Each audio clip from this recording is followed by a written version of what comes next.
प्रार्थना करें वचन के लिए। प्रभु के दास हमारे बीच में, हम प्रार्थना करेंगे। स्वर्गीय पिता, हम आपका धन्यवाद करते हैं शाम के समय के लिए। फिर एक बार प्रभु शारीरिक भोजन आपने हमें दिया, खाकर हम उसमें तृप्त हो गए, लेकिन उससे भी बढ़कर है आपका आत्मिक भोजन। प्रभु हम चाहते हैं कि और भी आपकी आवाज हम सुनना चाहते हैं। प्रभु आप हम एक एक से बोले बात करें, ताकि परमेश्वर आपका शब्द हमारे हृदय की पट्टियों में लिखा जाए। परमेश्वर आपके दासों को परमेश्वर हाथों में लेकर प्रभु हम एक एक से बात करें। प्रभु यहाँ पर बैठा हुआ हर एक लोग तेरे वचन का प्यासा है। प्रभु आज तू तेरे सामर्थ्य से भर दे, तेरे वचनों से तू भर दे। परमेश्वर हम जैसे जैसे सीखते हुए आगे बढ़ रहे प्रभु, वैसे वैसे और भी हम बलवंत होते जाए। तेरे दास को भी हाथों में लेकर इस्तेमाल कर। आगे का सारा समय हम आपके हाथों में देते हैं। आपका नाम ऊंचा हो, यीशु मसीह के नाम से हम मांगते हैं, आमीन। प्रभु के दास यीशु मसीह का बहुत बहुत शुक्र करते हैं, जिसने आज इस सभा की दूसरी रात फिर हमें अपनी संगति में, अपनी उपस्थिति में बैठने का एक सुंदर मौका दिया है। मेरे प्यारों, प्रभु के महान अनुग्रह से हम कल रात्रि से और आज सुबह भी, दोपहर को भी, कल दोपहर भी सब लोग प्रभु की उपस्थिति का आनंद उठा रहे हैं। उसके बाद खुदावंद अपने दासों के द्वारा सुंदर सुंदर स्वर्गीय मन्ना हम सबको खाने के लिए दे रहा है। मैं सोचता हूँ ऐसी एक सभा, ऐसा एक इकट्ठ हमें बार बार अनुभव करने के लिए नहीं मिलता। हालेलुया। आपने अगर सुना होगा तो कभी हमारी धारीवाल पंजाब में कन्वेंशन हुआ करती थी सालाना, पता है किसी को? कुछ लोगों को पता है। प्रभु के अनुग्रह से उसका अरेंजमेंट हम करते थे एक समय। सन 2001 से लेकर 2000 सन से लेकर 2012 तक लगातार होती रही। बुजुर्ग प्रभु के दास आते थे, तो उसमें हमारे पूरे वर्ल्ड से लोग आया करते थे। तो वो अनुभव आज भी मुझे याद है। हम जब आज बार बार इकट्ठे होते हैं प्रभु की उपस्थिति में, तो वही दृश्य मेरे सामने आ रहा था। ये कितना सौभाग्यशाली है, हालेलुया, जब हम सब प्रभु की उपस्थिति में बैठकर आराधना करते हैं, बार बार उसकी महिमा के गीत गाते हैं और सुंदर सुंदर वचनों को जो खुदावंद हमें देता है हम सीखते हैं। तो इससे आनंद भरा समय और कोई भी नहीं है। परसों के बाद फिर हम अपने अपने घर में चले जाएंगे, फिर शारीरिक चिंताओं में, संसारिक चिंताओं में आ जाएंगे, है ना। तो इसलिए जो समय प्रभु ने हमें दिया है, इसका पूरा पूरा लाभ हमने क्या करना है? उठाना है। प्रभु का धन्यवाद हो। आपको पता है हम कौन सा विषय सीख रहे हैं? हाँ जी, चेला बनने के बारे में। और मैं विश्वास करता हूं कि आपको इसमें से कुछ बातें सीखने के लिए प्रभु ने दी है कि यीशु मसीह का चेला बनने का जो वचन है वो क्या क्या है और कितना अच्छा है, जिसके द्वारा हम सीख कर प्रभु यीशु मसीह के सच्चे चेले बन सकते हैं। तो आइए आज रात के लिए प्रभु ने जो दिया हुआ वचन है मत्ती की अंजील, उसका 16 अध्याय, उसका हम 24 वचन पढ़ने जाएंगे। मत्ती की किताब, उसका 16 अध्याय, उसका 24 वचन हम मिलकर पढ़ेंगे। तब यीशु ने अपने चेलों से कहा, यदि कोई मेरे पीछे आना चाहे तो अपने आपे का इनकार करे और अपना क्रूस उठाए और मेरे पीछे हो ले। प्रार्थना करते हैं। पवित्र आत्मा जी, आपका धन्यवाद करते हैं। आज फिर आपने अपने साथ बैठने के लिए हमें कृपा दिया, और जो वचन आज आपने हमारे मनन के लिए दिया है उसको हम समझना चाहते हैं, लेकिन हमारे पास कोई बुद्धि, कोई ज्ञान है नहीं। आप इस वचन के मास्टर हैं, इसलिए आपसे विनती है, आप हम सब भाई बहनों को अपने वचन समझाइए। प्रभु जी, हम भूखे हैं और प्यासे हैं कि तेरे वचन की गहरी बातों को जान सके। आप हमारी मदद कीजिए। विनतियां यीशु मसीह के नाम से मांगते हैं, आमीन। एक बार फिर पढ़ेंगे बहन। तब यीशु ने अपने चेलों से कहा, यदि कोई मेरे पीछे आना चाहे तो अपने आपे का इनकार करे और अपना क्रूस उठाए मेरे पीछे हो ले। हाँ, तब यीशु ने अपने चेलों से कहा। हालेलुया।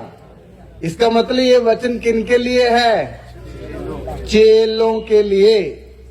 जो व्यक्ति यीशु मसीह का चेला बनना चाहता है या चेले बनने चाहते हैं, उनके लिए प्रभु यीशु मसीह वचन क्या दे रहे हैं?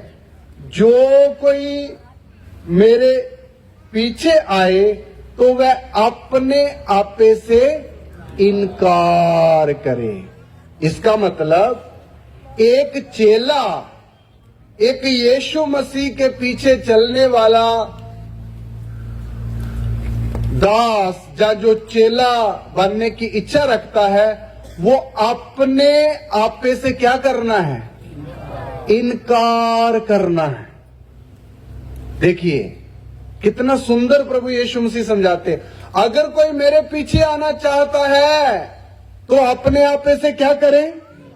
इनकार करे। आज ये वचन हर प्रभु के दासों के पास, कलीसियाओं के पास ये वचन पढ़ने के लिए सबको मिलता है, लेकिन बहुत सारे दुख के साथ बोलना पड़ेगा, 90% से ज्यादा लोग अपने आपे का क्या नहीं करते हैं? करते हैं या नहीं करते? नहीं करते हैं। बहुत सारे लोग तो ये अपना आपा क्या है इसका भेद भी नहीं जानते, और इनकार क्यों करना है, उसके पीछे रीजन क्या है, प्रभु क्यों ये इतना खास वचन हमें दिया है, ये सोचते भी नहीं। मेरे प्यारों, जब तक एक प्रभु के पीछे चलने वाला दास और दासी अपने आपे से इनकार नहीं करेगा, वो कभी भी खुदावंद यीशु मसीह का चेला बन नहीं सकता है। हालेलुया। इसलिए जो बनने की इच्छा रखता है, उसके लिए खुदा वचन देते हैं, वो अपने आपे से क्या करे? इनकार करे। इनकार करे। ये अपना आपा क्या है? ये क्या बात है अपना आपा मेरा, जिससे प्रभु यीशु मसीह बोलते हैं इनकार करो तो ही मेरे चेले हो सकोगे। मेरे प्यारों, ये बहुत गंभीर विषय है और बहुत गहरा विषय है। ये अपना आपा क्या है? अब ध्यान देना, अपना आपा है जो हमारे मुंह से जब हम शब्द निकालते तो हम बोलते ना, मैं फला हूं, ये मेरी संपत्ति है। देखिए, मैं, मेरा, अपना, ये हमारा साड़ा अपना परिवार है। ये जितने शब्द आपके मुंह से निकलते हैं, यही है अपना आपा। यही है अपना आपा। ये मैं का शब्द जो हमें अपने आप को प्रकट करने के लिए हमें एक शब्द बोलना पड़ता है बार बार, क्या है? मैं। कौन सा शब्द? मैं। ये अपने आपे का सबसे मुख्य शब्द है। ये इसी को यीशु मसीह बोलता है हम क्या करें? इनकार करें। क्यों प्रभु यीशु मसीह बोलता अपने आपे का इनकार करें? मेरे प्यारों, ये मैं और मेरा कहां से आया, इसका बैकग्राउंड कहां है, अगर ये जब हम समझेंगे तो आप सचमुच घुटनों के बाहर आकर इसको क्या करोगे? इनकार करोगे। आपको मालूम है, ये मैं और मेरा इस बाइबल में सबसे पहले जहां मनुष्य जाति के साथ पास ये मैं और मेरा कहां से आया, जहां सबसे पहले ये मैं और मेरा शब्द किसने यूज किया इस बाइबल में? किसने यूज किया?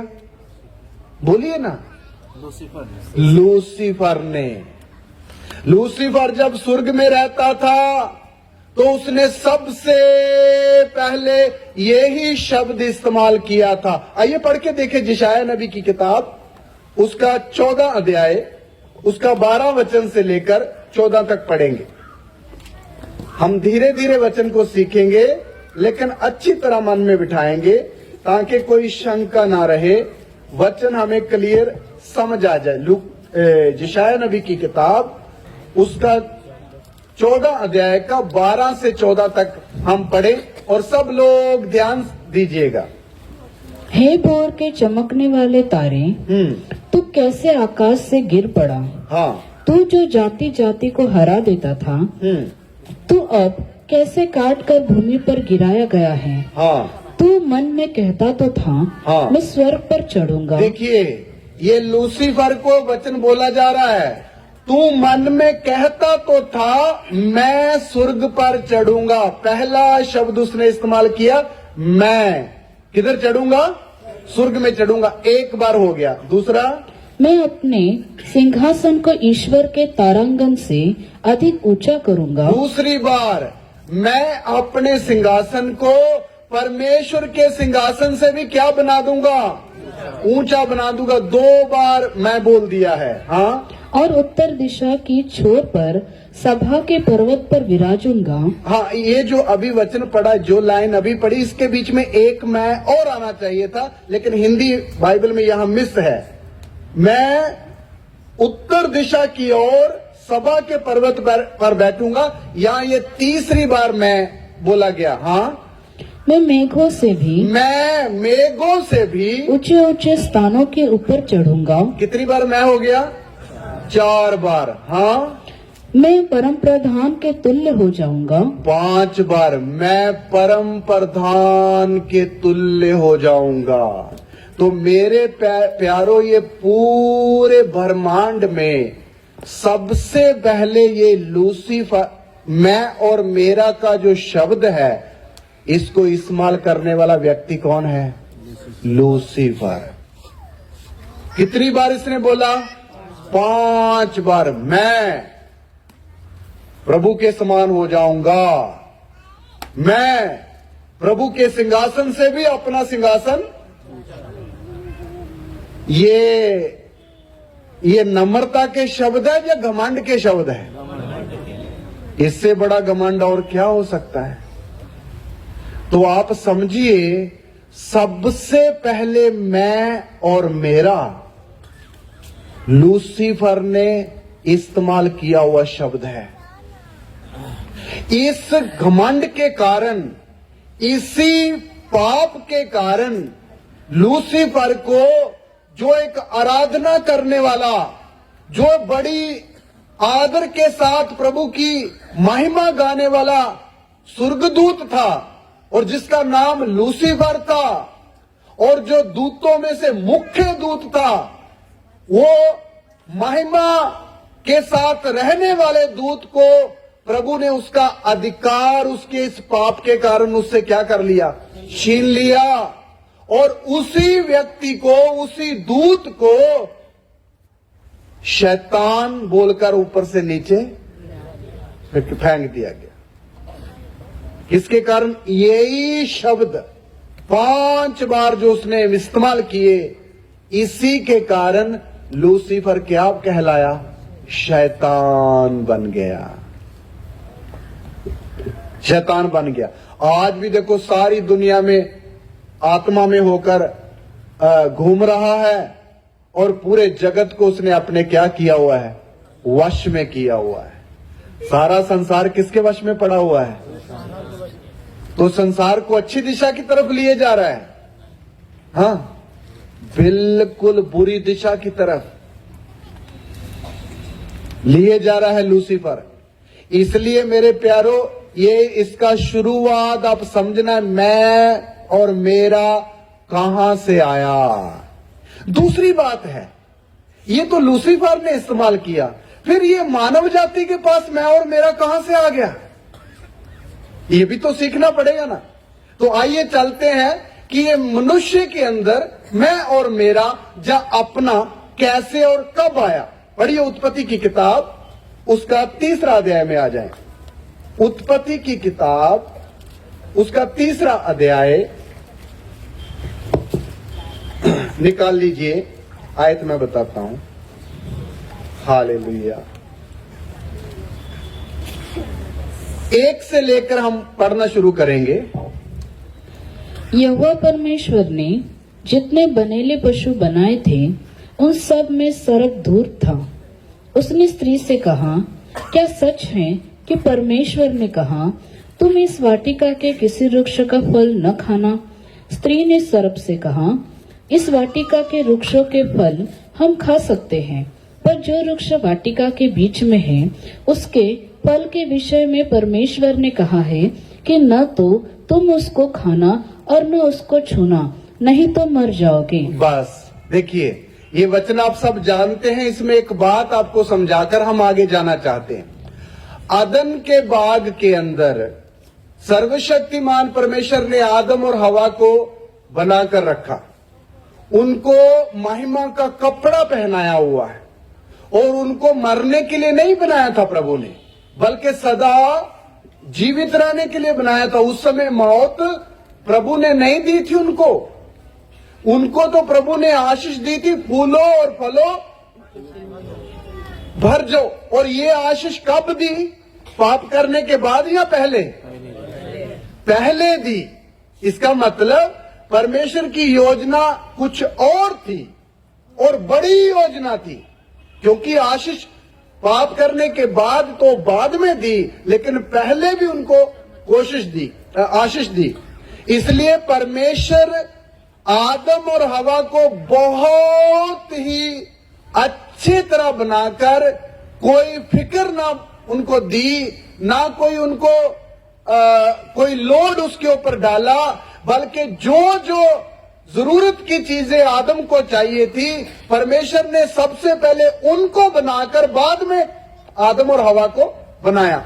एक भी वस्तु आदम को परमेश्वर से मांगनी नहीं पड़ती थी, क्योंकि हमारा परमेश्वर इतना बुद्धिमान परमेश्वर है, वो सारे काम हमारे समझने सोचने से पहले मुहैया करता है। हालेलुया। अभी देखो ये कन्वेंशन हो रही है, आपको मालूम इतना बड़ा अरेंजमेंट है, 200 के लगभग आदमी बच्चे रोटी खा रहे हैं। ये कौन करता है?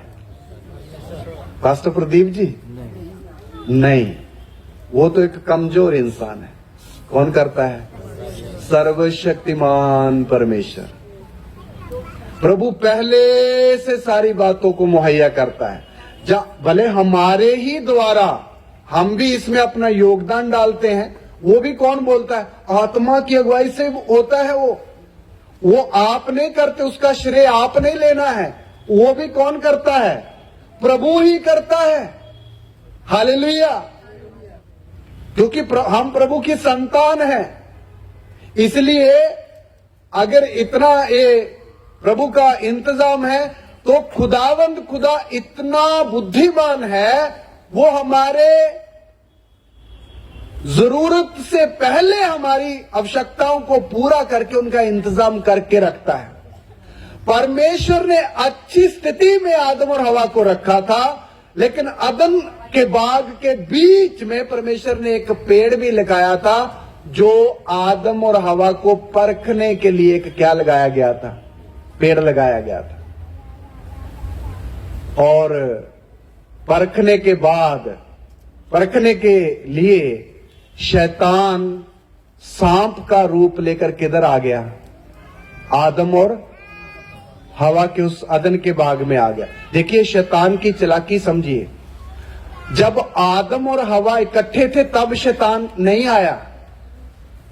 जब आदम हवा से अलग था तब शैतान किसके पास आया। इसमें बहुत गहरे अर्थ हैं, लेकिन मेरा विषय वो नहीं है। एक बात टच करके आपको जाना चाहता हूं। इससे एक बात समझना, कभी भी पति पत्नी हो या मसीह में भाई बहन हो, जब तक वो संगति में रहेंगे, शैतान इतनी जल्दी आपके पास आकर हमला नहीं करेगा, क्योंकि उनको पता है ये दोनों क्या है, संगति में है। और अभी मैं तीर चलाऊंगा भी तो इनके ऊपर चलना नहीं है। इसलिए शैतान ने हमला तब किया जब आदम हवा से क्या है, अलग है, हवा अकेली है। तब शैतान ने मौका देखा, ये अच्छा मौका है। और दूसरा एक बात और है, शैतान ने आदम से बात नहीं किया, किससे बात किया। बहन लोग बुरा नहीं मानना, बाइबल में लिखा हुआ है, स्त्री को निर्बल पात्र जानकर उसका सम्मान करो। प्रभु ने आदम से स्त्री को निर्बल बनाया है। ये आज के युग में ये बात बोलेंगे तो बहन लोग आवाज उठाएगी, कौन बोलता है हम निर्बल हैं। स्त्रियां तो देश की राष्ट्रपति तक है, कौन बोलता। लेकिन आप मानो भले ना मानो, हम किसकी बात बोलते हैं, सर्वशक्तिमान परमेश्वर के वचन की, जो कभी भी बदलती। भाइयों का शरीर और बहनों के शरीर में अंतर है या नहीं। एक भाई इधर 60 किलो का कट्टा पड़ा उठा के चट किधर रख देगा, इधर। एक बहन को उठाने के लिए थोड़ा मुश्किल होगा, आप देख लेना, क्योंकि शरीर बनाने में प्रभु ने एक अंतर रखा है। इसलिए प्रभु पतरस के द्वारा लिख रहा, निर्बल पात्र जानकर उनका आदर करो। इसलिए एक बात भाई लोग, एक बात समझना, बहनों का क्या करना है, क्या जानकर। कई लोग भाई लोग पत्नियों को मारते हैं, ये अच्छी बात नहीं है। इसका मतलब आप वचन को नहीं समझते हैं। आदर करने के लिए बोला है, ना का पिटाई करने के लिए। हालेलुया। बहन लोग खुश हो जाओ ना, आपकी तरफ की बात बोली है ना। तो शैतान ये भी बात अच्छी तरह जानता था कि आदम थोड़ा मजबूत है, वो इतनी जल्दी मेरी जोंकल में फंसेगा नहीं। इसलिए वो किसकी तरफ गया। और पौलुस भी एक बात में बोलता है, आदम ने पाप नहीं किया, बल्कि हवा उसके चक्कर में फंस गई। एक तीमुथियुस की पत्री में लिखता। तो शैतान की आप चालाकी समझना, इसका मतलब ये नहीं बहन लोग बिल्कुल कमजोर है। आप शरीर में निर्बल हैं, लेकिन आत्मा में आप और भाइयों में कोई अंतर है, कोई अंतर नहीं। आप शरीर में बिल्कुल निर्बल है, अगर निर्बल है तो आत्मा में एक समानता में है सब लोग। इसलिए गलातियों की पत्री 3:27 में पौलुस बोलता है, जितनों ने मसीह यीशु में बपतिस्मा लिया वो मसीह में सब एक हैं। वहां लिखा, यहूदी क्या, यूनानी क्या, दास क्या, गुलाम क्या, आदमी क्या, औरत क्या, सबको किस लाइन में खड़ा कर दिया, एक में। आत्मिकता में आकर भाई हो बहन हो सब क्या है, बराबर है। तो शैतान ने यह भी मौका उठाया शरीर की निर्बलताई का, और आदम को नहीं बल्कि हवा को आकर बोला, क्या सच बात है कि तुम बाग के किसी वृक्ष का फल नहीं खाते। देखिए शैतान का बात करने का तरीका देखो, बात उसने ऐसी टेढ़ी करी, हवा को ऐसा लगा इसकी जो लैंग्वेज है इसको सुधारूं पहले। देखो उसको बोलना ही पड़ा कि ऐसा नहीं है। उसको जो ऐसा मजबूर कर दिया हवा को कि उसको जवाब देना ही पड़े। उसने बोला ऐसा नहीं है, हम बाग के सारे वृक्षों को के फलों को क्या कर सकते हैं, खा सकते हैं। एक वृक्ष है जिसके बारे में खाने के लिए, और साथ में उसने एक एक्स्ट्रा भी बात बोल दी, भेद भी बता दिया, ये है इसका फल खाने के लिए मना किया है। तो शैतान को पता चला अभी स्त्री मेरी बात सुनने के लिए राजी हो गई है। आपको मालूम उसने दूसरा सवाल बोला, हवा ने बोला, प्रभु ने कहा जिस दिन इसका फल खाओगे तुम क्या हो जाओगे। अभी शैतान को पता लग गया कि अभी पॉइंट की बात बोलता है। क्या बात है, पढ़िए 4 वचन। तब सर्प ने स्त्री से कहा, तुम निश्चय न मरोगे, वरन परमेश्वर आप जानता है कि जिस दिन तुम उसका फल खाओगे उसी दिन तुम्हारी आंखें खुल जाएंगी और तुम भले बुरे का ज्ञान पाकर परमेश्वर के तुल्य हो जाओगे। अभी ध्यान से सुनना। स्त्री ने बोला, प्रभु ने बोला जिस दिन तुम फल खाओगे तुम मर जाओगे, लेकिन शैतान बोलता तुम कभी ना मरोगे। याद रखना, परमेश्वर की बातों के बिल्कुल उल्ट बोलने वाला है कौन? शैतान। आपको मालूम अभी दुनिया में शैतान के चर्चेस भी है। हम सलीब को ऐसे लटकाते हैं, सलीब ऐसे करते लगाते हैं, वो कैसे करते हैं? उल्टी। मतलब सारी बातें क्या है? उल्टी है। हम बोलते हम यहां परदेसी और यात्री, शैतान बोलता नहीं भाई तुम्हारा देश ही यही है, इसी में ही मजा उठाओ। इसलिए शैतान की बातों और प्रभु की बातों के बीच में अंतर हर विश्वासी को समझना आना चाहिए, तो ही ना हम जय पा पाएंगे, नहीं तो हम जयवंत कभी नहीं हो पाएंगे। शैतान को हम हरा नहीं पाएंगे, लेकिन हमें जिम्मेवारी है किसको भी हराना है। हमारे दुश्मन 3 है मुख्य तौर पर, सुनिए। पहला दुश्मन है हमारा शरीर। कौन सा दुश्मन है? शरीर। इसको हराना है एक विश्वासी ने। नंबर 2 दुश्मन है संसार। संसार विश्वासी लोगों का क्या है? दुश्मन है। इसलिए यकूब 4:4 में लिखा हुआ है, हे विश्वासियों तुम संसार के साथ मित्रता ना रखो। संसार से मित्रता रखनी परमेश्वर के साथ क्या है? वायर करना है। तो दूसरा दुश्मन क्या है? संसार विश्वासियों का दुश्मन है, नंबर 2। और नंबर 3 दुश्मन कौन है? शैतान। इन तीनों के ऊपर हर एक विश्वासी, भले भाई हो बहन हो, कैसी भी दशा में इन तीनों के ऊपर जय पा करके हमने किधर प्रवेश करना है? स्वर्ग में प्रवेश करना है। इतनी बड़ी जिम्मेवारी विश्वासी लोगों के कंधे पर यीशु खुदावंद ने दे रखी है। हालेलुया। जय पाएंगे या नहीं पाएंगे? जरूर पाएंगे। हालेलुया। इसलिए मेरे प्यारो, शैतान की बातों को हमें समझना है। हमेशा परमेश्वर की बातों के ऑपोजिट शैतान की बात होती। उसने बोला तुम कभी ना मरोगे। और 5वीं आयत फिर पढ़ेंगे बहन। इस आयत को ध्यान से सुनना। मेरा विषय यह है कि मैं और मेरा मनुष्य जाति के पास कैसे आया। हाँ पढ़िए। वरन परमेश्वर आप जानता है, परमेश्वर आप जानता है जिस दिन तुम उसका फल खाओगे, हाँ, उसी दिन तुम्हारी आंखें खुल जाएंगी, हाँ, और तुम भले बुरे का ज्ञान पाकर परमेश्वर के तुल्य हो जाओगे। हाँ। शैतान ने हवा को एक लालच दिया, नहीं नहीं नहीं, तुम मरोगे नहीं, बल्कि ये फल खाने से तुम्हारी क्या खुल जाएंगी?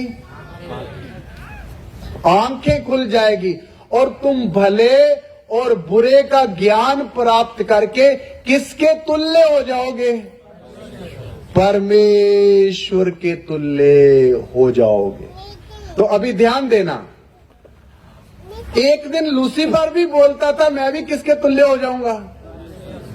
वही लालच उसने किसको भी दिया? हवा को दिया। अभी ध्यान देना, अभी सोचिए हवा के मन में बात आ गई, अच्छा अच्छा अच्छा, ये फल खा के हम प्रभु के जैसे हो जाएंगे। यही लालच जो पहले लूसीफर के अंदर था, ये किसके अंदर आ गया? तो अभी जब समझिए उस भले और बुरे के ज्ञान के वजह से जब हवा ये पेड़ का फल तोड़ रही है, तो किस इच्छा से तोड़ रही है? ये खाएंगे तो हम किसके तुल्य हो जाएंगे? तो आप सोचिए, लूसीफर का पाप और हवा और आदम का पाप दोनों फर्क है या एक ही है? मेरी बात सोच के जवाब दीजिए पास्टर मैथ्यू जी। लूसीफर का पाप और हवा का पाप दो है या एक ही है? भाई देखा जाए तो इच्छा को ध्यान से समझो तो पाप बड़ा बनने का इच्छा है। कई विश्वासी सवाल पूछते हैं, आदम और हवा को क्यों अदन के बाग से निकाल, एक फल ही तो खाया था। भाई हमारा प्रभु इतनी छोटी सी सोच का प्रभु नहीं है कि छोटी सी गलती कर दे तो घर से बाहर निकाल दे। वो तो उड़ाऊ पुत्र सब कुछ बर्बाद करके आ गया, फिर भी गले लगाने के लिए हाथ फैलाकर बैठा हुआ है। और गले लगा भी लिया, नहीं लगा लिया। ऐसा है हमारा प्रभु। लेकिन आदम और हवा का पाप कोई छोटा सा पाप, ये वो पाप था जो पाप प्रभु कभी बर्दाश्त नहीं कर सकता, परमेश्वर के तुल्य होने का। जैसे ही आदम हवा ने वो फल खाया और आदम को भी खिलाया, और उसी दिन उनका रिश्ता परमेश्वर से क्या हो गया, टूट गया, और वो शैतान के अधीन में आ गए। और शैतान का पूरा स्वभाव उसी दिन से किसके अंदर आ गया, मनुष्य के अंदर। इस तरह मैं और मेरा अपना ये नेचर किसके अंदर आ गया, मनुष्यों के अंदर। बात समझ आई? इसलिए आज हर व्यक्ति भले वो अन्य जाति हो या विश्वासी भी लगा लो, हर व्यक्ति के अंदर एक इच्छा है किसी ना किसी तरह मैं दूसरे से मुख्य कहलाऊं, है, होता है ना। मैं किसी ना किसी तरह दूसरे से मैं बढ़कर नजर पेश आऊं, आदर योग समझा जाऊं। ये स्वभाव कहां से आता है? यही तो है मैं और मेरा का। इसलिए हर व्यक्ति आजकल नाम भी लिखते तो रेवरेंट फला फला फला, भाई लिख क्या रहा, रेवरेंट। ये भी अब बड़ापन को दिखाता है, मैं को प्रकट करता है। रेवरेंट का मतलब आप समझते हैं, भयंकर, भय योग्य। ये शब्द सिर्फ और सिर्फ परमेश्वर के लिए यूज हो सकता है, मनुष्य इसको यूज करने के योग्य भी नहीं है। भाई जिनको 350 शुगर है वो भी लिख रहा है रेवरेंड। एक छोटी सी चाय पीने से उसको डर आता है, और नाम के आगे क्या लिखा हुआ है, रेवरेंड फला फला। मैं कई बार सोचता हूं कई लोग चाय नहीं पी सकते, वो शुगर 350 है, तो नाम क्या है, रेवरेंड। भाई तेरा भाई एक चाय के ऊपर भी नहीं है तो तू रेवरेंड किस बात का है? अभी आपको समझ आया ये मनुष्य क्यों अपने आप को बड़ा करते हैं? यही है मैं और मेरा और अपना और साडा, पंजाबी च साडा बोलते हैं, साडा। और यही है सेल्फ, यही है बड़ापन। इसी के कारण सारे नुकसान होते हैं।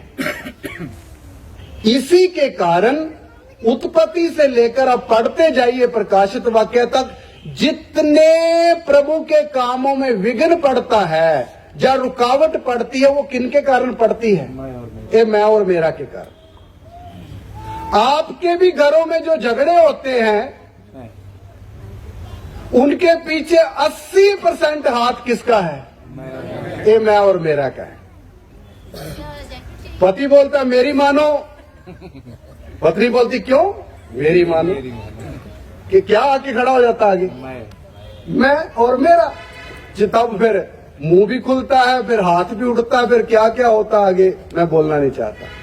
तो कहने का मतलब हमारे प्रभु यीशु मसीह अच्छी तरह ये बात जानते थे कि सारी विविधता की जड़ी क्या है, मैं और मेरा। इसलिए प्रभु ने बोला जो कोई मेरा चेला बनना चाहे वो सबसे पहले क्या करे, इनकार करे।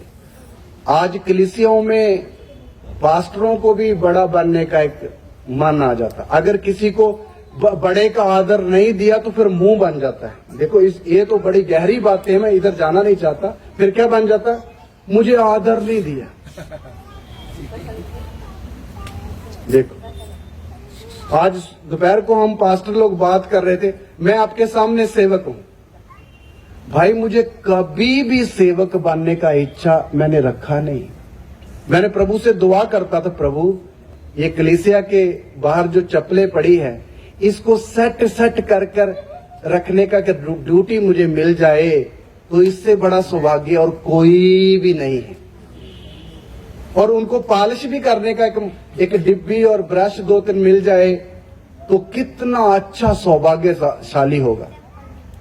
ऐसा एक मन था शुरू से, क्योंकि जब ये इनकार, यीशु मसीह का इनकार करने का वचन आप पढ़ोगे ना, उसको समझोगे, पढ़ोगे नहीं बल्कि जब इसकी गहराई समझोगे, जैसे मैं आपको समझा रहा हूं भाई, आप कभी भी अपने आप को आगे नहीं लाओगे बल्कि किधर करोगे? पीछे। मैं तो योग्य नहीं।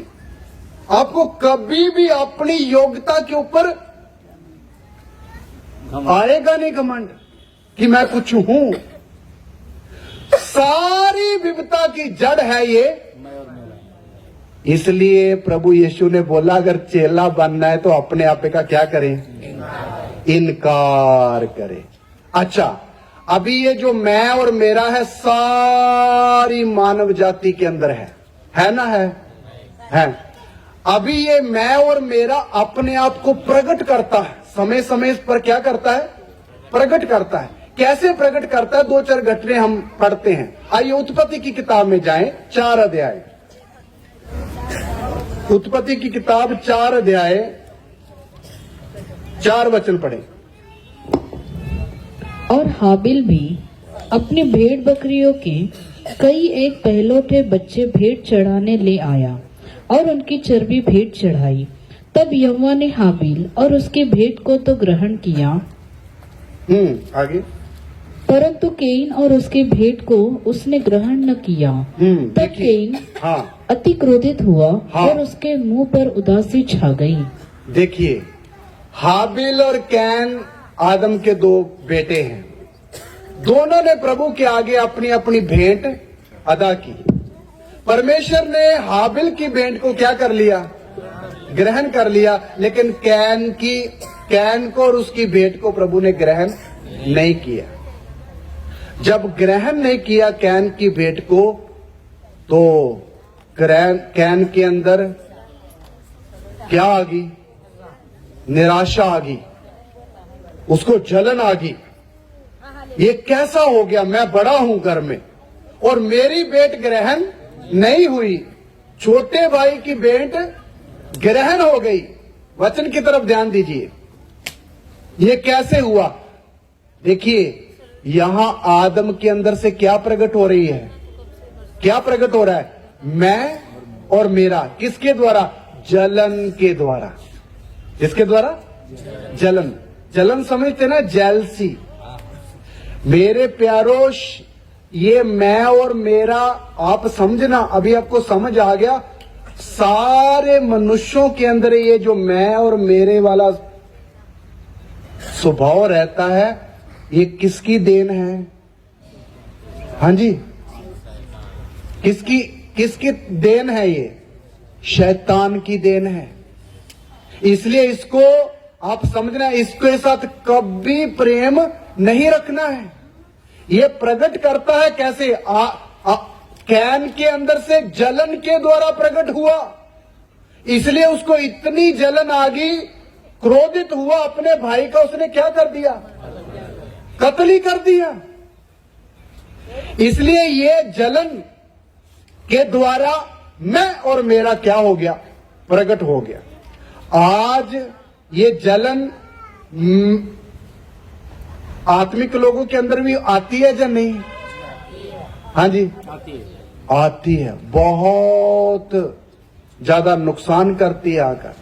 ऐसे कितने वाक्य मैं आपके सामने रख सकता हूं। सौल राजा है, नंबर 2, और 40 दिन गोलियत आके ललकार रहा है, कोई मेरे साथ लड़े और हम आपके अधीन हो जाएंगे, कोई नहीं लड़ रहा है। छोटा दाऊद मैदान में आया और गोलियत को एक पत्थर के द्वारा क्या कर दिया, मार दिया। उससे साउल का कद बढ़ा या नीचा हुआ? बढ़ गया। राजा का कद बढ़ा या नीचा हुआ?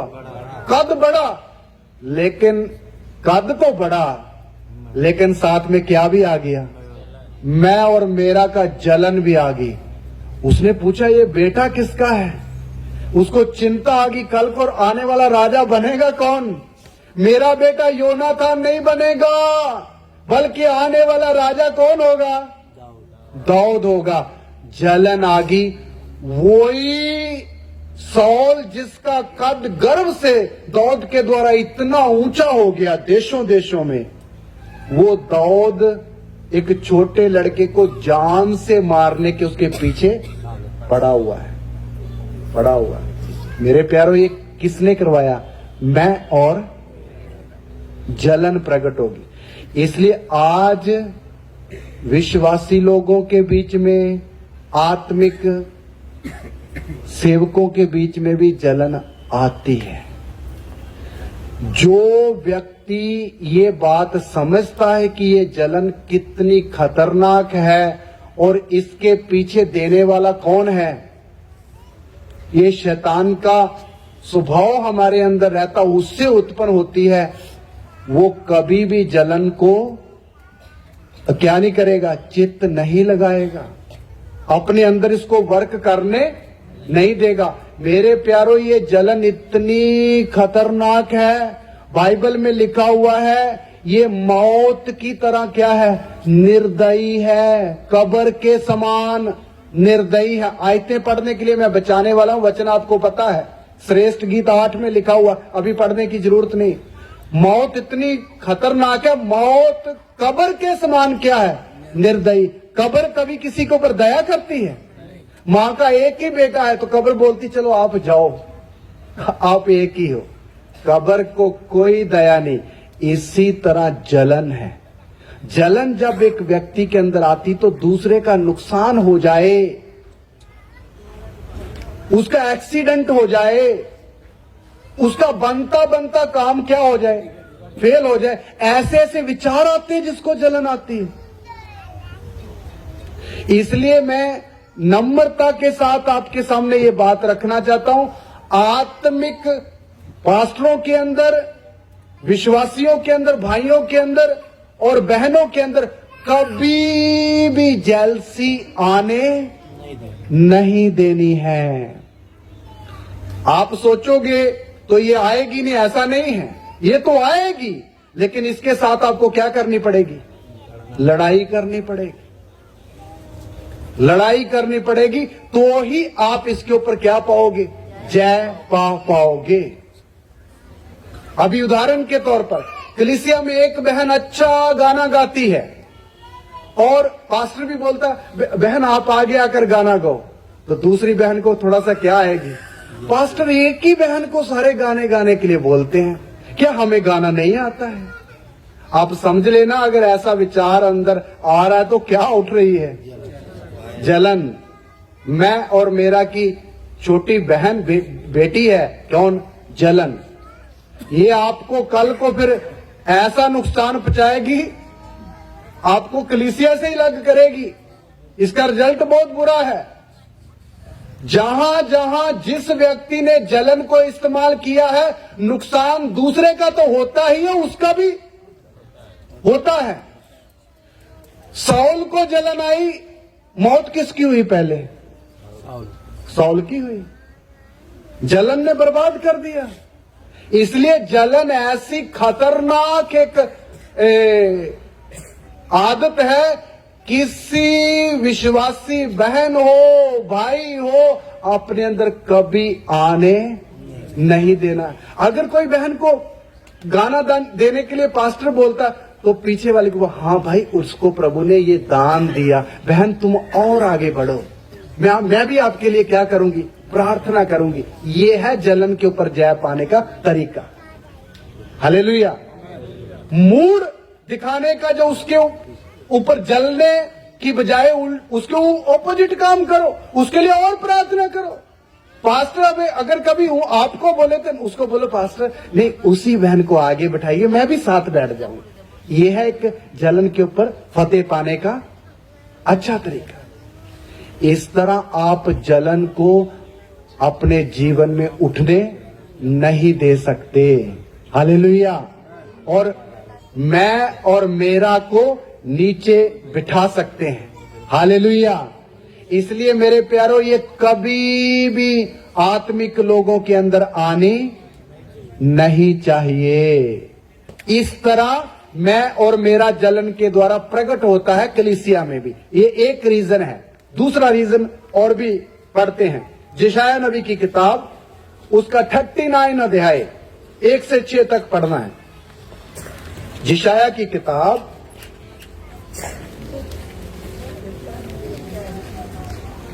39 अध्याय उसका 1 से 6 तक कैसे कैसे ये मैं और मेरा प्रकट होता है आत्मिक लोगों के अंदर से, वही बात हम सीख रहे हैं।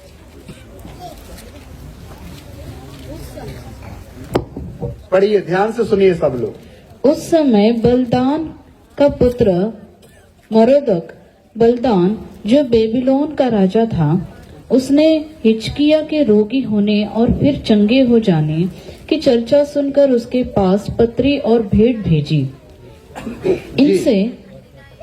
इनसे हिजकिय्याह ने प्रसन्न होकर अपने अनमोल पदार्थ का भंडार और चांदी, सोना, सुगंध द्रव्य, उत्तम तेल और अपने हथियारों का सब घर और अपने भंडारों में जो जो वस्तुएं थी वे सब उनको दिखलाई। हिजकिय्याह के भवन और राज्य भर में कोई ऐसी वस्तु नहीं रह गई जो उसने उन्हें न दिखाई थी। सुनिए, यहाँ बाइबल में एक राजा है जिसका नाम है हिजकिय्याह। बड़ा राजा है, बड़ी सेना है, बड़ी पब्लिक है इसके नीचे। और ये राजा बीमार हो गया। बीमार होने के बाद में अच्छा भी हो गया। ध्यान देना मेरी बात पर, फिर समझ आएगी आपको बात। बीमार होने के बाद अच्छा भी प्रभु ने इसको कर दिया। जब अच्छा हो गया तो अन्य जाति एक और राजा, उसको समाचार मिला कि हिजकिय्याह बीमार हुआ था और अच्छी अभी क्या हो गया है, चंगा हो गया। उसने अपने कुछ दासों को भेजा, जाओ मेरी तरफ से उसको धन्यवाद दे के रहो, और ये कुछ वस्तुएं हैं खाने पीने की, वो भी उसको भेंट कर देना आदर के लिए। चलो, राजा के पास अन्य जाति कुछ लोग आए, राजा दूसरे राजा के भेजे हुए। राजा ने उनको चाय पानी पिलाया, नाश्ता वगैरह खिलाया। बाद में राजा ने एक और काम किया।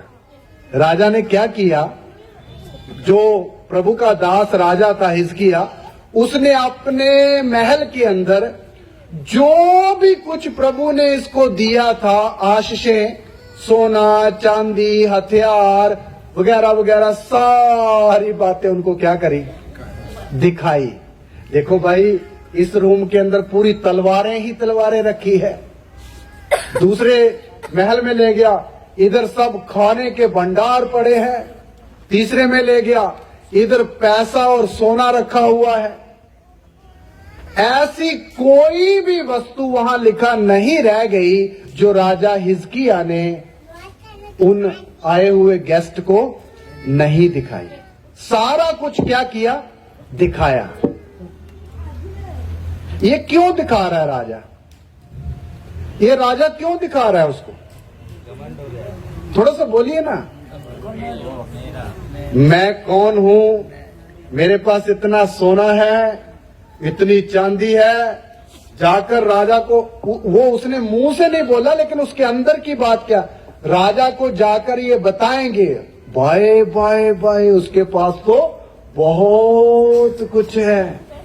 वो छोटा सा आदमी, राजा हमारे पास तो 80 किलो सोना है, उसके पास 180 किलो सोना है। अपने आप को ऊंचा दिखाने के लिए, मतलब कौन प्रकट हो रहा है, मैं और मेरा। देखिए, मैं और मेरा कैसे कैसे प्रकट होता है आत्मिक लोगों के अंदर। ये एक आत्मिक बंदा है। दिखावा कर रहा है। क्या कर रहा है? पब्लिसिटी कर रहा है, दिखावा कर रहा है, मैं कितना बड़ा हूं। आपको मालूम, इसने ये दिखाकर उनको विदा किया, जाओ तुम अपने देश में। ये बात किसको बुरी लगी? परमेश्वर को बहुत बुरी लगी। तो प्रभु ने क्या किया? आगे पढ़िए बहन। जो उसने उन्हें न दिखाई हो। तब यशायाह नबी ने हिजकिय्याह राजा के पास जाकर पूछा, हिजकिय्याह राजा के पास जाकर पूछा, वे मनुष्य क्या कह गए और वे कहाँ से तेरे पास आए थे? हिजकिय्याह ने कहा, वे तो दूर देश से अर्थात बेबीलोन से मेरे पास आए थे। फिर उसने पूछा, तेरे भवन में उन्होंने क्या क्या देखा है? हिजकिय्याह ने कहा, जो कुछ मेरे भवन में है वे सब उन्होंने देखा है। मेरे भंडारों में कोई ऐसी वस्तु नहीं जो मैंने उन्हें न दिखाई हो। सुनिए, जैसे ही वो लोग चले गए, यशायाह नबी उस समय जीवित था, वो प्रभु की अगुवाई से राजा के घर में आ गया और राजा को पूछ रहा, कौन लोग थे, कहां से आए थे, उन्होंने क्या क्या किया? राजा ने सही से बता दिया, मैंने उनको सब कुछ दिखाया और वो ये थे, यहां से आए थे। अभी उसका फरमान सुनिए, राजा को नबी आज्ञा क्या दे रहा, फरमान क्या दे रहा, पढ़िए बहन। तब यशायाह ने हिजकिय्याह से कहा, सेनाओं का यहोवा का यह वचन सुन ले। हाँ, अभी जो तूने किया है उसके बदले में अभी खुदावंद की वाणी सुन, प्रभु तुझे क्या आज्ञा देता है। हाँ, ऐसे दिन आने वाले हैं, ऐसे दिन आने वाले हैं जिनमें जो कुछ तेरे भवन में है, हाँ, और जो कुछ आज के दिन तक तेरे पुरखाओं का रखा हुआ तेरे भंडारों में है, वो सब बेबीलोन को उठ जाएगा। यहोवा यह कहता है कि कोई वस्तु न बचेगी। हाँ, आगे देखिए, प्रभु बोलता है यशायाह के द्वारा, हे राजा, जो कुछ तूने उनको दिखाया है और जो तेरे बाप दादाओं ने संपत्ति इकट्ठी करके रखी थी, इनमें से एक वस्तु भी इन भंडारों में नहीं बचेगी। वे सब लुटकर कहां चले जाएगी? बेबीलोन को चले जाएगी। देखिए मेरे प्यारों, दुख के साथ बोलना पड़ता है, ये गंभीर विषय है। ये वचन यशायाह ने उस नबी को बोलने के कुछ साल बाद बाबुल के राजा नबूकदनेस्सर राजा ने इधर हमला किया। वो सारा सोना, सारी तलवारें, सारी हीरे, सारे जवाहर, जो कुछ भी वहां पड़े थे, सब के सब वो लुटकर क्या हो गया? ले गया। मेरी बात समझ आ रही? ये किसने होने दिया? लुटने किसने दिया? क्यों लुटने दिया? घमंड की वजह से। प्रभु कहीं भी मैं और मेरा जलन के रूप में प्रकट हो, इधर कौन से रूप में प्रकट हो रहा था? दिखावा के रूप में। प्रभु कभी भी इन बातों को बर्दाश्त नहीं करता। इसलिए मेरे प्यारों, इससे हमारे लिए सबक क्या है? ये क्यों ग्रंथ लिखकर रखा इतना बड़ा? आप इसको ध्यान से पढ़े तो इसके अंदर मोतियों छिपे हुए हैं, अगर हम समझे तो आत्मा की गवाही से। क्यों? हमारे लिए लेसन क्या है? इसलिए प्रभु की मर्जी कभी भी, आज विश्वासी पास्टर लोगों को, विश्वासी लोगों को और भाइयों को, बहनों को प्रभु बहुत कुछ देता है, आत्मिक तौर पर भी बहुत कुछ देता है। गाना गाने का दान, प्रार्थना करने का दान, नबूवत करने का दान, वरदान, और भाइयों को भी आज्ञाकारिता का दान, खाना बनाने की कला, और कुछ मसीह का प्यार प्रकट करने की कला। इतना कीमती कीमती बातें प्रभु ने आपके हाथ में दी है, नहीं दी है? इसको कभी भी दिखावा ना करे, ये लेसन हमारे लिए। अगर दिखावा करोगे तो तुम्हारे अंदर से कौन प्रकट होगा? मैं और मेरा। और बाद में अगर दिखावा करोगे तो उसके लिए आएगी क्या आशीष? जा सजा आएगी। कितने लोग आज कलीसिया में आगे बढ़ने के बाद फिर पीछे को क्यों जाते हैं? कारण यही है। लेकिन कितने निर्बुद्धि हैं, उनको सजा पाने के बाद कारण फिर भी समझ में नहीं आता। मेरी बात समझ रहे हैं? इसलिए मेरे प्यारों, कभी भी हमें जो कुछ हमारे पास दिया कभी भी दिखाना नहीं है। उसको क्या करके रखना है? ढांप के रखना है। सिमसोन ने एक शेर को फाड़ दिया ऐसे करके, मुर्गी के बच्चे की तरह। तो उसने जाके गांव में 10 लड़कों को इकट्ठा करके बताया, आओ मैं आज आपको एक घटना बताता हूं, आज मैंने एक शेर फाड़ा। बताया था? उधर लिखा उसने अपने माता पिता को भी ये बात। देखो, ये छोटी सी बात है, एक मनुष्य शेर को फाड़ दे, ये छोटी सी बात है भाई। प्रभु की सहायता के बिना हो ही नहीं सकता। आपने कभी वर्ल्ड में ऐसी कोई कहानी सुनी एक व्यक्ति ने शेर फाड़ा हो, सिवाय सिमसोन के? दाऊद है दूसरा, और कोई सुनी नहीं। इतनी बड़ी बात भी सिमसोन ने अपने माता पिता तक भी शेयर नहीं करी। इसलिए मेरे प्यारों, अगर हमें कुछ प्रभु देता है, आत्मिक बातें हो या सांसारिक बातें हो, दूसरे को दिखाए ना, बल्कि उसको क्या करके रखें? छिपा कर रखें। क्या करके रखें? छिपा कर रखें। मेरे पास कुछ नहीं है, मेरे पास कुछ नहीं, ऐसा बोले। अगर दिखावा हुआ तो किसकी तरफ से होगा? दोष तो शैतान के ऊपर ही आना है, करते हम हैं भाई। बोले शैतान की तरफ से। एक बार किसी ने मुझे कहानी बताई कि शैतान एक बार पुलिया के ऊपर बैठकर सिर के ऊपर हाथ रख के रो रहा था। शैतान रो रहा है। तो किसी ने बोला, भाई तू रो रहा है? तू शैतान, जमाने भर को रिलाने वाला बंदा, तू रो रहा है, कारण क्या है? बोलता, हाँ मैं रो रहा। बोलता, कारण ये है भाई, जो काम मैं करता हूं उनका इल्जाम तो मुझ पर लगना ही लगना है, लेकिन जो काम मैं नहीं करता लोग वो भी इल्जाम किस पर लगाते हैं। इसमें रोना नहीं आएगा तो क्या करूं? कौन बोल रहा है भाई? शैतान नहीं करता सारे काम। देखिए, आप समझिए, शैतान इतना फ्री नहीं है, पूरे वर्ल्ड को देखना है उसको, बड़ा बिजी व्यक्ति है। इसलिए उसने ऐसा प्रोग्राम सेट किया हुआ है मनुष्यों के अंदर, एक एक के अंदर मैं का एक छोटा सा सेल डाला हुआ, खुद ही करते रहो। मेरी बात समझ आ रही है? आदन के बाग में ही उसने सृष्टि जो अच्छी भली हुई थी, उसी समय एक क्या डाल दिया? अपना कुछ माल डाल दिया अंदर। अभी पिछले दिन ही आपने सुना होगा, लिबनान में एक वॉकी टॉकी अटैक हुआ था, फट गए थे वॉकी टॉकी और कुछ सेल फोन। उसकी जब बैकग्राउंड सुनी कि हुआ कैसे, तो कितनी शर्म की बात और हैरानी की बात है। इजराइल ने कितनी तकनीक से उसके लॉन्च होने से पहले ही उसके अंदर छोटा छोटा क्या डाल दिया? कुछ अपना सामान डाल दिया, और एक बटन के द्वारा एक ही दिन घर में बैठे, बिस्तरे में बैठे सब्जी खरीदने वालों की जेबों के अंदर फटक फटक फटक कर दिया। शैतान भी ऐसे ही करता है। इसलिए शैतान के ऊपर दोष ना लगाओ। जब दिखाने का मन आता तो कौन करते हैं? हम करते हैं। भाई तेरे अंदर ये दिखाने का मन कहां से आ गया? इसलिए मैं और मेरा दूसरा नंबर कैसे प्रकट होता है?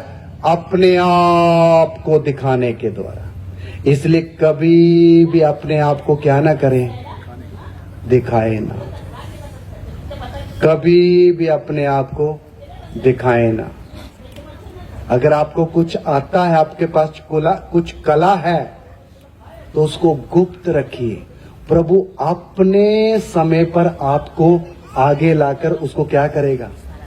प्रकट करेगा। दाऊद राजा का अभिषेक हो रखा था, छोटी उम्र में। जब वो यरूशलेम में गया, जब उसने गोलियत को मारा, तो उसने किसी को बताया था कि मेरा अभिषेक हो रखा है? नहीं बताया। जब दाऊद के पीछे, साउल उसको मारने के पीछे पड़ा हुआ है, उसने बताया किसी को कि भाई मेरा भी अभिषेक हो रखा है राजा के लिए? बताया? अगर एक बार दाऊद मुंह खोल के बोल देता, भाई साउल अकेला अभिषिक्त नहीं, मेरे ऊपर भी सैमुअल के द्वारा क्या हुआ है? अभिषेक हुआ। सारा इस्राएल उसी समय साउल को छोड़कर किसके पीछे लग जाना था? भाई तू हमारा राजा है। लेकिन इतनी बड़ी खूबी उसके अंदर होने के बाद भी उसने अपने मुंह के ऊपर क्या रखा? ताला लगा कर रखा। नहीं बोलूंगा, नहीं बोलूंगा, नहीं बोलूंगा। क्यों?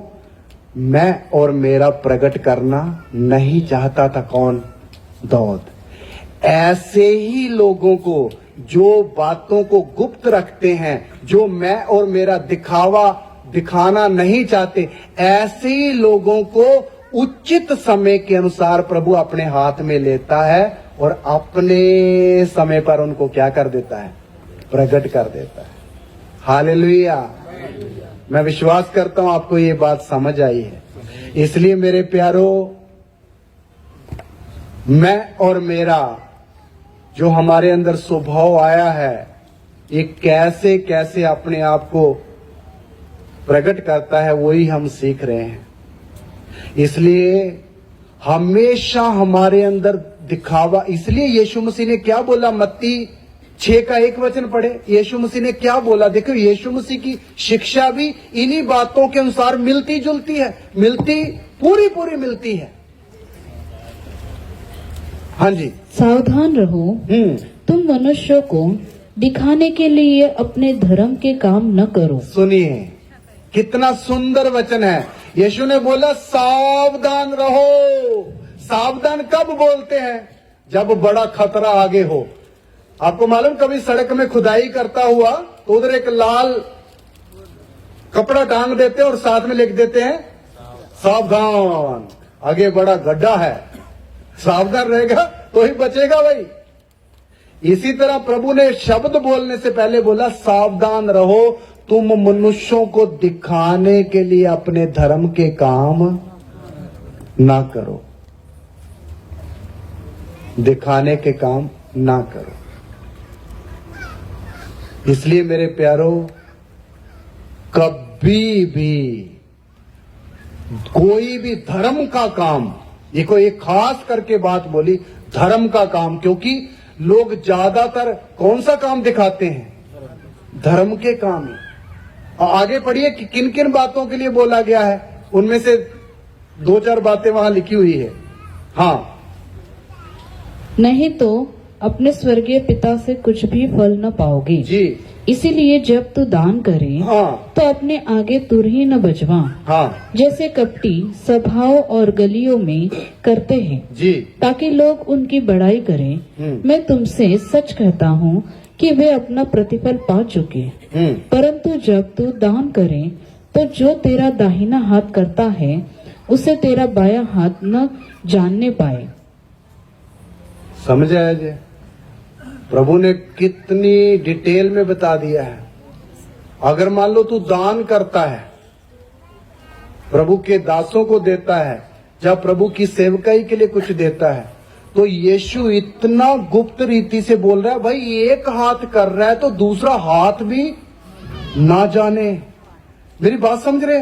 भाई दाहिना हाथ दे रहा है तो किसको खबर नहीं होनी चाहिए? कभी ऐसा होता है?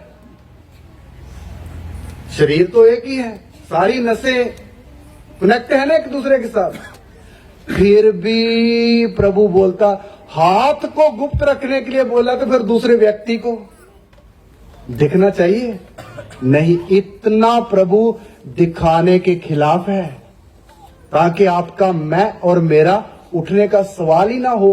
वो शिक्षा का अर्थ ये है।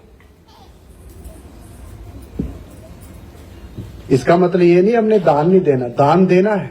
अभी ये देखो इतना खर्चा हुआ है, हो रहा है। हर एक व्यक्ति जिसके अंदर प्रभु इच्छा डालता, हमारी कन्वेंशनों में हम कभी भी दान मांगते नहीं हैं। क्या नहीं करते हैं? मांगते नहीं। हमारे प्रभु के वचन की तालीम को हम आदर करते हैं। जो अपनी, हम एक पेटी रखते हैं, भाई यहां पेटी रखा नहीं, पेटी यहां नहीं रखना था, पेटी बीच में रखना था। पेटी को किधर रखना है? बीच में रखना है। इधर तो कई लोग आते ही नहीं, इधर उनको तो पता भी नहीं पेटी है या नहीं। वहां पेटी एक रखा हुआ है इधर, जिसको उसका आत्मा अगुवाई करे, इस दान के, इस मीटिंग के खर्च के लिए कुछ मुझे भी अपना हिस्सा डालना, जिसको आत्मा क्या करे? अगुवाई करे, उसमें डाल सकता है। हम किसी को कंडीशन नहीं लगाते, क्योंकि हमारा प्रभु का वचन ऐसे अनुमति नहीं देता है। कहने का मतलब ये है, कभी भी प्रभु बोलता दिखाना नहीं। वो दान के बारे में लिखा है, आगे जाओ तो प्रार्थना के बारे में भी लिखा है, तुम कपटियों के समान प्रार्थना ना करो, क्योंकि वो चौकों में खड़े होकर ऊंची ऊंची ऐसे ऐसे करके प्रार्थना करते हैं और अपने लंबे लंबे कुर्तों की कोरें बढ़ाते हैं ताकि लोग जाने देखो रब्बी प्रार्थना कर रहा है। प्रभु ने बोला जब तू प्रार्थना करे हे विश्वासी तो कहां जा? कोठरी में जा और दरवाजा खुला छोड़ दे, पूरा बंद कर दे, गुप्त में अपने पिता के साथ प्रार्थना कर। दिखाने का सवाल ही नहीं है। इसी तरह उपवास के बारे में भी वहां लिखा हुआ, सारे वचन नहीं पढ़ना चाहता, आपको पता है वो भी कैसा। ये नहीं कि आज मैंने उपवास रखा, सिर्फ बाल पहले ऊपर को तो अभी नीचे को लटका के रखूं, नहीं भाई, उठ, नहा धो, सिर में क्या लगा ले? तेल लगा, मुंह तेरा चमकना चाहिए, किसी को पता नहीं चलना चाहिए कि बहन जब भाई का आज क्या है? उपवास है। किसको पता चले? स्वर्गीय पिता को। मतलब दिखाना बिल्कुल है ही नहीं। प्रभु ने ऐसा गला घोटा हुआ है, ये मैं और मेरे का कभी भी दिखाना है ही नहीं। इसका फायदा कितना ज्यादा है। मेरे अंदर आत्मा में बहुत सारे वचन आ रहे, लेकिन समय इजाजत नहीं देता है। इसलिए मेरे प्यारों, कभी भी मैं और मेरा कलीसिया के अंदर प्रकट होने नहीं देना। ये जो शिक्षा देने वाला प्रभु है, आपको मालूम, उसने 33.5 साल इस पृथ्वी में रहा। इस पृथ्वी का राजा कौन है? इस पृथ्वी का राजा कौन है आज की डेट में? शैतान है। शैतान ने कितनी बार पता लगाने के लिए चाहा कि ये यीशु नाम का व्यक्ति है कौन। उसके जन्म से लेकर क्रूस के ऊपर जान निकलने तक पूरे 33 साल कोशिश करता रहा। पता लगाया? लग सका? क्यों नहीं लग सका?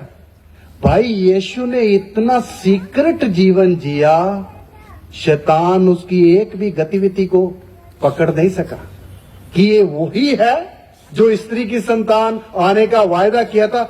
उल्लू शैतान को पता ही नहीं लगा। मेरी बात के साथ सहमत हैं? नहीं पता लगा। उधर लिखा, पौलुस बोलता अगर पता चल जाता तो वो कभी भी उसको सलीब पर, अगर यीशु सलीब पर नहीं चढ़ता तो मैं और आप इधर बैठे होना था। हम भी कभी ठेके में, कोई बार में, कोई सिनेमे में, कोई मारपीट करके थाने में होते, भाई यहां ना होते। लेकिन हमारे प्रभु ने कभी भी अपने आप को किसी भी जगह दिखाने का थोड़ा भी अवसर दिया ही नहीं। दुष्ट आत्मा कभी कभी बोल देते थे, हे परमेश्वर के पुत्र, तू हमें निकालने के लिए क्यों आता है? तो प्रभु ने उनको शाबाशी नहीं दिया, और बोलो एक बार, फिर बोलो। मैंने बोला चुप, ऐसा मत बोल। क्यों बोला? मुझे, मैं कौन हूं इसको पता नहीं चलना चाहिए, पता नहीं चलना चाहिए। इसलिए मेरे प्यारों, प्रभु ने इतना गुप्त रीति से जीवन बताया, तो आज हम किसके बच्चे हैं? उसी यीशु के बच्चे हैं, है ना? इसलिए मैं और आप भी अपना जो इस संसार में आत्मिक जीवन जी रहे हैं, इतना ही गुप्त रीति से बताना है कि शैतान को कभी भी पता ना चले कि हम असली में हैं कौन। काम सारे करने हैं लेकिन पता नहीं चलना चाहिए। आपको मालूम पता चलता कैसे है शैतान को? शैतान आपके मन की बातें जान लेता है। हाँ जी, शैतान आपके मन की बातें जान लेता है? नहीं जानता। शैतान आपके मन की बात नहीं जानता। देखो, प्रभु ने इतना बड़ा सीक्रेट दिया, लेकिन उसको पता कैसे चलता है? जब आप कॉपी में कुछ लिखते हो, जहां अपने दोस्त को शेयर करते हो, जहां किसी के साथ फोन पर बात करते हो, तब शैतान को पता लगता, अच्छा इस विश्वासी का प्रोग्राम ये है। इसलिए बात करते समय भी